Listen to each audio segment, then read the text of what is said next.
Olá, galerinha. Quarta aula a respeito de propriedades periódicas. Hoje, afinidade eletrônica.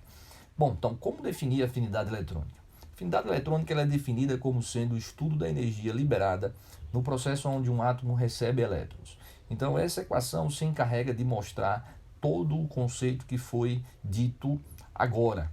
Então, eu tenho aqui uma equação que me mostra um átomo, né? Então, vale ressaltar o estado físico. Aqui eu preciso que ele esteja na sua forma gasosa para que eu possa dizer que eu tenho um átomo, o elétron que está sendo absorvido, a espécie que está sendo formada e a energia que precisa aparecer depois da setinha para que eu possa dizer então que nesse processo ela foi liberada.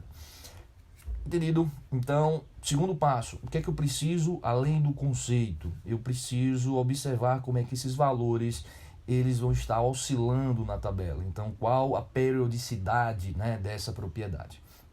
Daí, então, basta seguir esse esquema. Esse esquema me mostra que elementos que estão mais à direita e mais acima são os elementos que vão estar apresentando maiores valores de energias liberadas quando o átomo recebe um elétron, certo? Bom, então para que a gente possa já juntar um pouco, né, do que a gente precisa para entender melhor essa propriedade, para fazer as devidas relações, eu preciso aqui considerar dois pontos. Nessa região eu tenho átomos que têm um raio pequeno e nessa região eu tenho átomos que são, né, ametais. Então essa é uma região típica dos ametais. Bom, então veja só, segundo esses dois pontos eu posso chegar para você e fazer a seguinte, né, relação.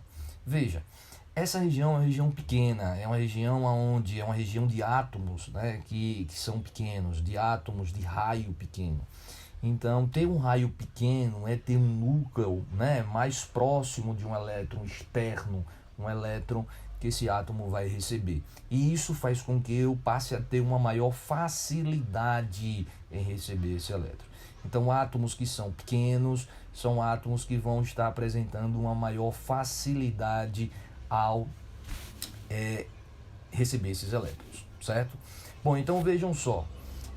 Continuando essa nossa relação que a gente aqui pretende fazer, professor, por que uma energia que está sendo liberada? Perceba que essa região é uma região típica de quem?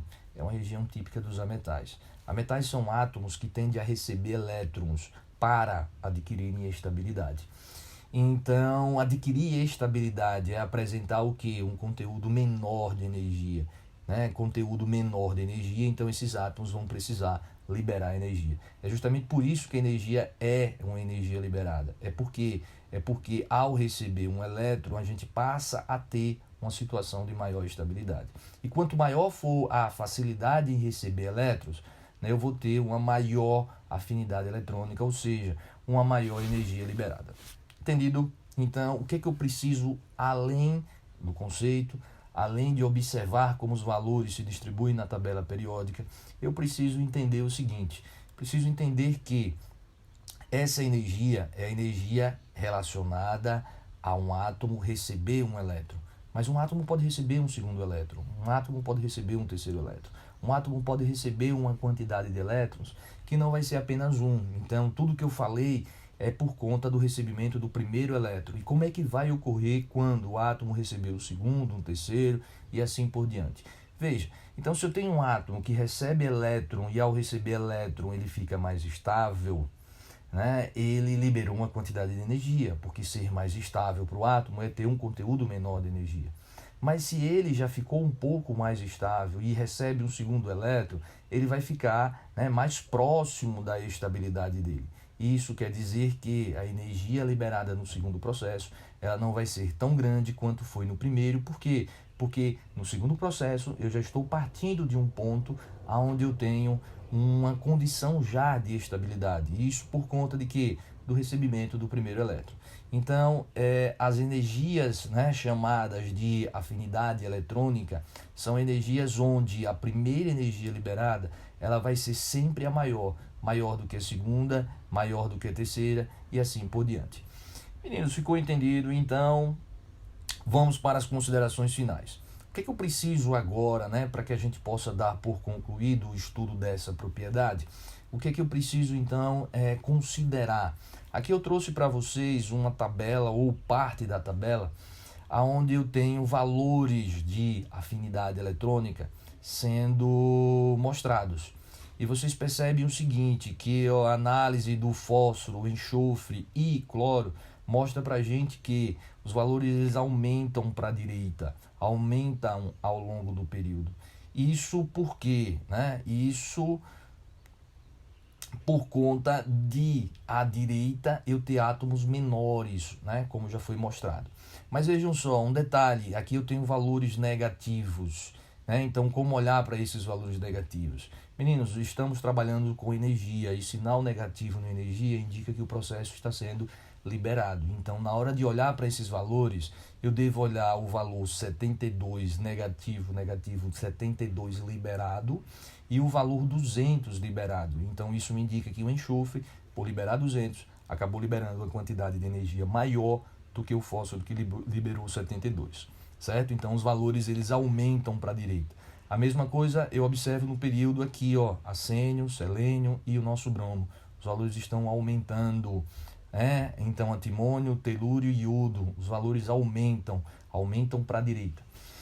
Bom, só que se eu observo a mesma família, eu observo que na família 7A o iodo libera 295 ao receber o seu primeiro elétron, enquanto que o bromo libera 325 ao receber o seu primeiro elétron, o cloro libera 349 ao receber o seu primeiro elétron. Então, dentro do que eu já tinha mostrado.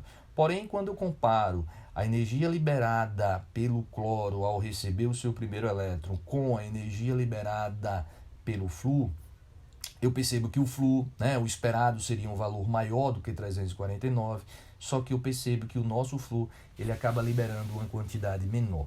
Então, isso acontece também na comparação que eu faço do enxofre com o oxigênio. Então, eu percebo que átomos do segundo período acabam apresentando valores que são menores do que o esperado. Então, já mostrei antes que as propriedades elas são periódicas, porém, elas não são perfeitamente periódicas. Dentro do estudo das propriedades periódicas, a gente vai observar alguns casos que acabam fugindo desse comportamento periódico e que devem ser entendidos em alguns dos casos, em algumas das vezes. Então vejam que o nosso flúor e o nosso oxigênio têm valores menores, então eles não conseguem liberar tanta energia quanto o cloro e o enxofre. Isso por conta de quê? Por conta desses átomos do segundo período serem átomos muito pequenos em relação ao terceiro período. E a chegada de um elétron não deixa ele numa situação tão estável quanto aquela que eu consigo com átomos do terceiro período, certo? Bom, então a primeira consideração foi feita. A segunda consideração, para que a gente possa concluir, é que isso deve ter sido já observado por vocês. Vocês percebem que o nitrogênio, o berílio e o magnésio, eles apresentam valores que são maiores do que zero. Então isso quer dizer que a energia, ao contrário das outras que eu observei aqui com o sinal negativo, essas energias elas são energias de valores positivos. Isso indica o quê? Indica que no processo de absorção, de recebimento de um elétron por esses átomos, nitrogênio, berílio, magnésio e todos os gases nobres, nesse processo a gente não tem liberação de energia, a gente tem absorção de energia. Então, posso agora, nesse momento, reformular o conceito que eu mostrei inicialmente para vocês. Eu falei que a energia chamada de afinidade eletrônica corresponde à energia liberada quando um átomo recebe elétron. Só que ela é liberada na maior parte dos casos, como vocês podem observar. Porém, é possível sim que a gente tenha casos onde ocorra o quê? Uma absorção de energia e não a liberação.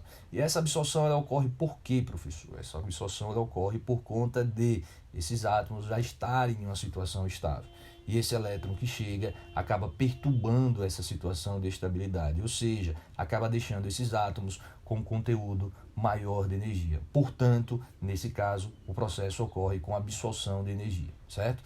Vale ressaltar que no estudo dos gases nobres, a gente observa aqui valores positivos, porém, em muitas situações do ensino médio, a energia chamada de afinidade eletrônica, a propriedade chamada de afinidade eletrônica, é uma propriedade que, por muitos autores, ela não é considerada para os gases nobres.